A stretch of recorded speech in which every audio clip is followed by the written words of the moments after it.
Xin chào các bạn, hôm nay chúng ta sẽ cùng nhau sửa đầu DVX Sony SLD DC1. Thì liên quan đến DVX có rất nhiều kiến thức và cách sử dụng cũng khá phức tạp. Các đầu DVX ít thông dụng và hiện nay hiếm có người hiểu sâu về định dạng này. Nếu có thời gian thì chúng ta sẽ cùng nhau đề cập sâu hơn về DVX trong một clip khác. Chi tiết về DVX các bạn có thể tự đọc trên Wikipedia và có thể đọc ở nhiều ngôn ngữ khác nhau. Ngoài ra còn phải tham khảo thêm nhiều nguồn tài liệu trên mạng để có thể hiểu rõ về định dạng này. Hôm nay tôi sẽ nói ngắn gọn về những điều cơ bản nhất về DVX. Thì DVX là một định dạng mở rộng của VXS. Chữ D có nghĩa là data, nhưng sau này thì nó được hiểu nghĩa là digital, có nghĩa là một định dạng VXS kỹ thuật số. Nó ra đời để phục vụ cho việc ghi và phát các chương trình truyền hình kỹ thuật số và ứng dụng trong dân dụng. Thì đa phần những cái máy D này sẽ ghi và phát được cả ba loại băng, đó chính là băng thường, băng S và băng D. Tuy nhiên ở thời điểm hiện tại nhiều người mua máy D này về hầu như là chỉ dùng với băng thường và băng S mà thôi.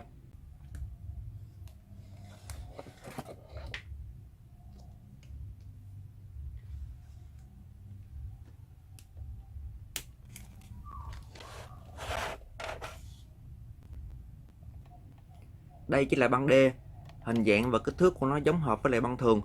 Tuy nhiên để có thể ghi được tín hiệu kỹ thuật số có băng thông cao nên sợi băng sẽ được làm bằng vật liệu khác với lại băng thường. Về vỏ băng thì sẽ có một cái lỗ nhỏ để máy nhận biết. Băng D có hai mode ghi, đó chính là mode ghi analog và mode ghi digital. Ở mode ghi analog nó cho phép ghi tín hiệu giống như là băng thường và băng S.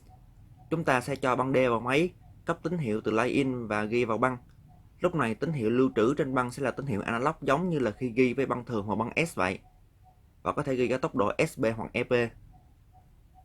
Tuy nhiên băng D này khá hiếm và đắt tiền. Nếu dùng băng D để ghi lại tín hiệu analog thì không hiệu quả và nó sẽ không phát huy được hết khả năng của nó. Mode ghi băng thứ hai đó chính là mode ghi băng digital, và đây chính là mode phát huy tối đa chất lượng của DVX. Tính năng này bắt buộc yêu cầu phải dùng chung với hệ thống truyền hình kỹ thuật số. Tín hiệu truyền hình kỹ thuật số sẽ được chuyển thành kết cấu data và ghi trực tiếp vào băng mà không thông qua trung gian analog. Vì vậy các tín hiệu dường như là không bị suy hao. Ngoài ra mode digital còn có thể ghi được video độ phân giải cao. Mode ghi băng digital có thể ghi được hai tốc độ, đó chính là tốc độ tiêu chuẩn và tốc độ LS3. Ví dụ như cuốn băng DF240 này, nếu ghi ở mode tiêu chuẩn có thể ghi được 4 giờ, còn nếu chạy cái tốc độ LS3 nó có thể ghi được đến 12 giờ. Để có thể ghi ở mode digital thì bắt buộc máy phải nối với hệ thống truyền hình kỹ thuật số. Sẽ có một thiết bị gọi là CS Tuner. Thiết bị này nhận tín hiệu từ anten chảo, giải mã ra thông tin hình ảnh và âm thanh kỹ thuật số, sau đó thông tin này sẽ được ghi vào băng D. Thực tế những cái đầu D sẽ có hai dạng, dạng đắt tiền và dạng rẻ tiền. Dạng rẻ tiền phải cần thêm bộ CS Tuner bên ngoài. Các tín hiệu từ bộ CS Tuner sẽ được đưa qua đầu D thông qua chuẩn E-Link. Đối với những máy này thì phải có cổng E-Link, và muốn ghi băng ở mode digital thì bắt buộc phải có tín hiệu từ cổng E-Link vào. Dạng máy đắt tiền thì không cần dùng thêm bộ CS Tuner bên ngoài vì nó đã được tích hợp thêm bộ giải mã bên trong. Chỉ cần cắm thêm anten chảo vào mà thôi. Đặc điểm nhận diện của dòng máy này là nó sẽ có chữ MPEG-2. Thực tế chúng ta thấy có máy Hitachi DT-DR3000. Máy này sẽ không có cổng E-Link mà thay vào đó nó sẽ có jack cắm anten và bitstream. Tương tự như dòng máy dùng tuner thì loại tích hợp sẵn bộ giải mã này muốn ghi băng ở mode digital thì cũng cần phải có tín hiệu truyền hình kỹ thuật số. Một điều quan trọng nữa là không phải bất kỳ một chương trình truyền hình nào cũng có thể ghi vào băng D ở mode digital được. Vì lý do bản quyền cấm sao chép cho nên là một số chương trình chỉ có thể được giải mã và xem trên TV mà thôi, không thể ghi. Nói tóm lại, nếu muốn máy DVX phát huy hết tác dụng thì phải được kết nối với hệ thống truyền hình kỹ thuật số. Hiện nay có một số người dùng không hiểu rõ nên đã lầm tưởng, thật ra họ chỉ đang ghi băng DVX ở mode analog mà thôi.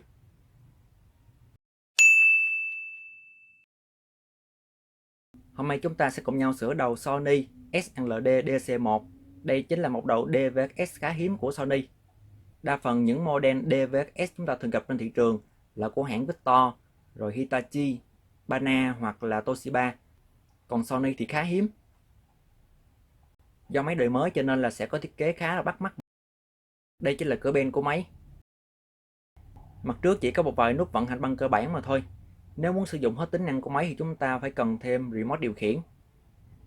Thì đây chính là một dạng máy rẻ tiền, tức là sẽ không có tích hợp bộ giải mã MPEG-2, mà thay vào đó nó sẽ cần thêm bộ tuner rời bên ngoài và giao tiếp theo chuẩn E-Link. Phía trước của máy sẽ có logo E-Link.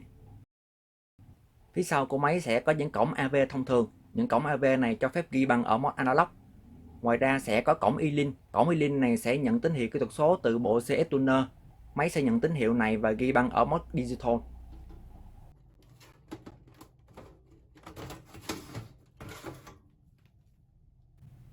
Đây chỉ là bên trong của máy. Nhìn vào bên trong chúng ta khá bất ngờ tại vì đây chỉ là thiết kế nguyên bản của Victor GVC. Do không chuyên về dòng máy DVX cho nên là Sony đã đặt riêng thiết kế của Victor GVC. Đó chính là lý do chúng ta thấy rằng ruột gan này là của Victor nhưng bên ngoài là nhãn hiệu Sony. Đây chỉ là phần dàn cơ của máy. Dàn cơ này sử dụng trong rất nhiều những máy Victor đời mới chẳng hạn như là HRX5, HRX7. Đây chỉ là bộ nguồn. Do máy đời mới cho nên là sử dụng nguồn xung. So với những dòng máy thông thường thì ở bên trái này sẽ có thêm một hộp dùng để xử lý tín hiệu kỹ thuật số dành cho chức năng DVX.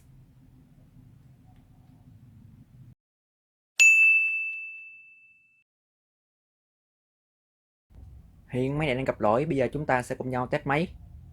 Ở đây thì máy lên cùng bình thường. Bây giờ tôi sẽ chồng cuốn băng vào.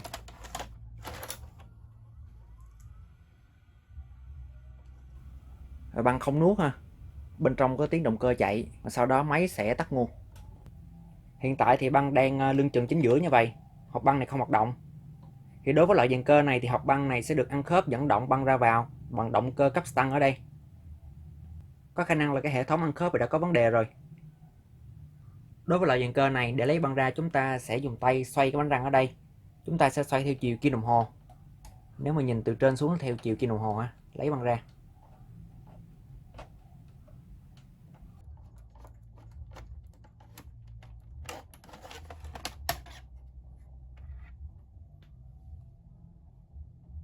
Bây giờ tôi thử bật nguồn và cho băng lại lần nữa.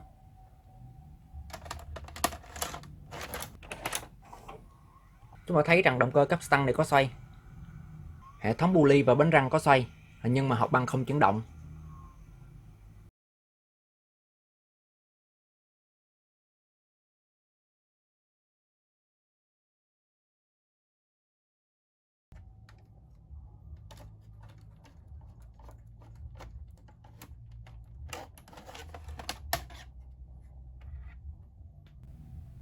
Đây cũng chính là một lỗi khá phổ biến ở những dàn cơ loại này.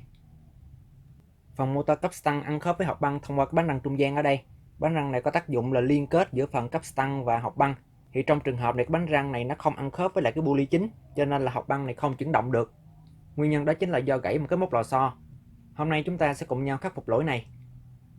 Để tháo hộp băng ra chúng ta sẽ tháo 4 ốc vào. 1, 2, 3 và 4.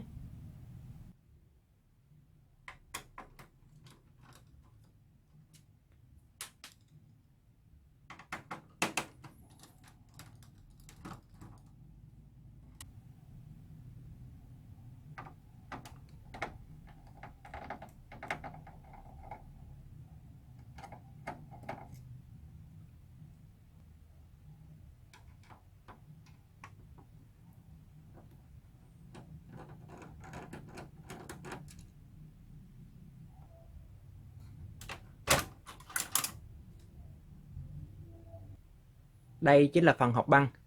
Phần hộp băng này sẽ có một bánh răng trung gian ăn khớp giữa phần dàn cơ phía dưới với lại phần hộp băng trên đây. Rồi chúng ta lưu ý rằng khi tháo hộp băng này ra thì cẩn thận không để gãy cái lò xo bằng nhựa ở đây ha. Cái lò xo này có tác dụng là phát hiện ra cái lỗ của băng ha. Nó phải liên kết với một công tắc hành trình nhỏ ở phần dưới của dàn cơ. Còn bánh răng hộp băng này nó sẽ ăn khớp với cái bánh răng nhỏ ở dàn cơ này. Loại dàn cơ này cũng khá thông dụng ở những máy Victor đời cao chẳng hạn như là X5 hoặc X7. Loại dàn cơ này là dùng lực của cấp tăng, motor cấp tăng này để kéo hộp băng ra vào. Motor cấp tăng này sẽ kéo bu ly. Đây chính là bu ly chính của máy. Bu ly này sẽ ăn khớp với bánh răng trung gian và bánh răng trung gian này sẽ ăn khớp với lại bánh răng nhỏ này. Bánh răng nhỏ này sẽ kéo đẩy hộp băng ra vào.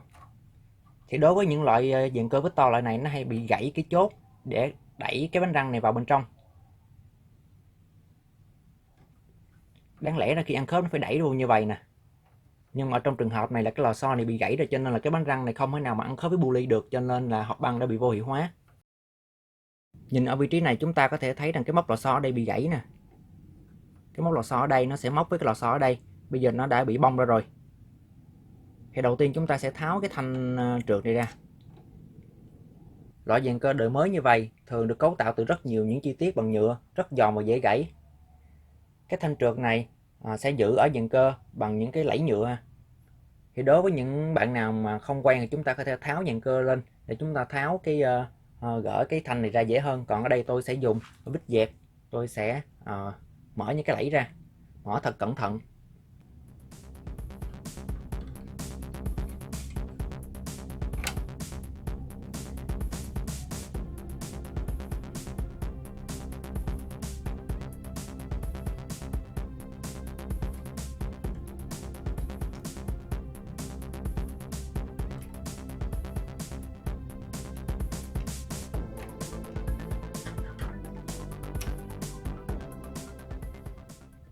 Đây chính là thanh trượt. Chúng ta lưu ý rằng ở đây sẽ có một cái rãnh ăn khớp, cái rãnh ngoài bìa như vậy. Rãnh này sẽ được ăn khớp với cọc nhô ở đây.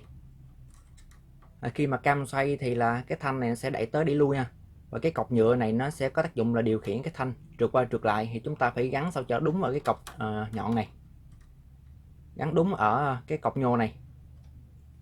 Đây chính là vị trí cái chốt nhựa bị gãy nè. Đúng ra nó sẽ có một cái móc với lại cái lò xo ở đây, nhưng bây giờ nó đã bong ra rồi. Thì thường đối với những cái lỗi như vậy thì khi mà bong ra thì cái lò xo này nó vẫn nằm ở vị trí này, nó không bị rơi ra.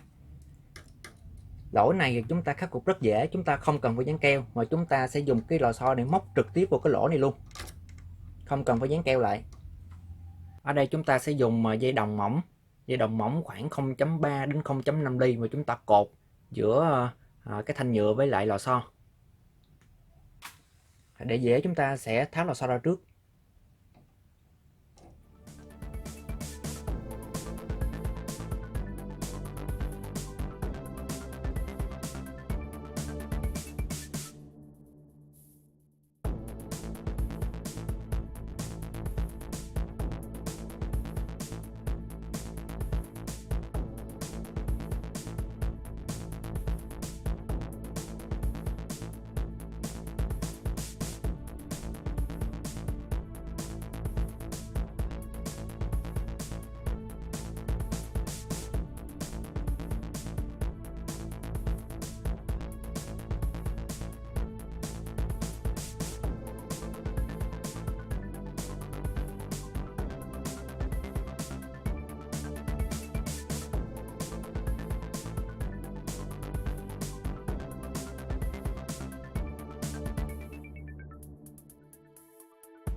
Bây giờ cái bánh răng nhỏ ở đây nó đã được ăn khớp đúng với lại cái bu ly.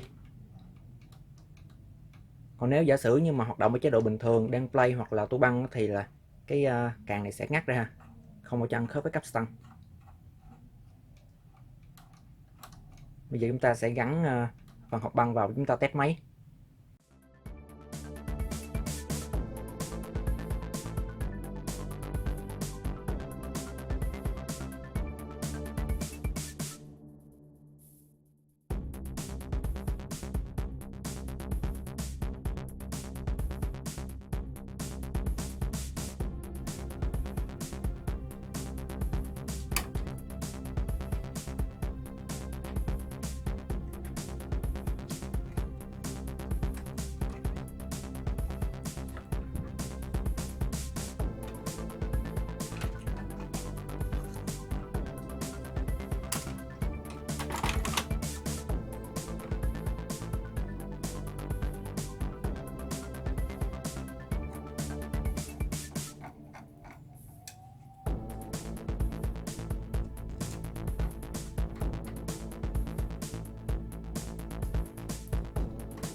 Bây giờ chúng ta sẽ test máy. Ở đây tôi sử dụng băng D và cuốn băng D này được ghi ở mode analog. Máy đã nút băng bình thường.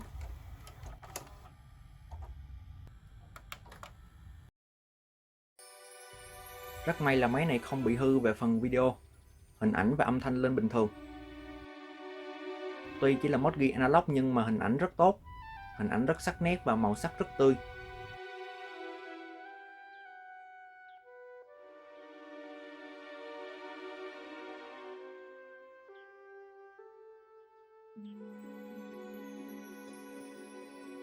Bây giờ tôi thử chế độ short có hình.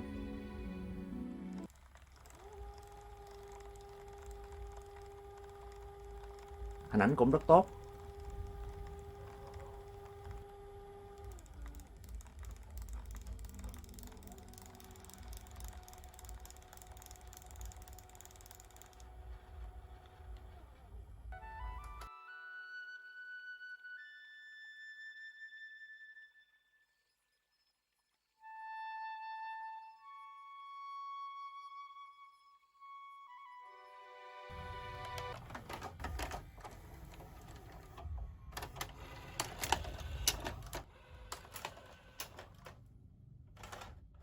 Vậy là hôm nay chúng ta đã cùng nhau sửa đầu DVX Sony SLD DC1.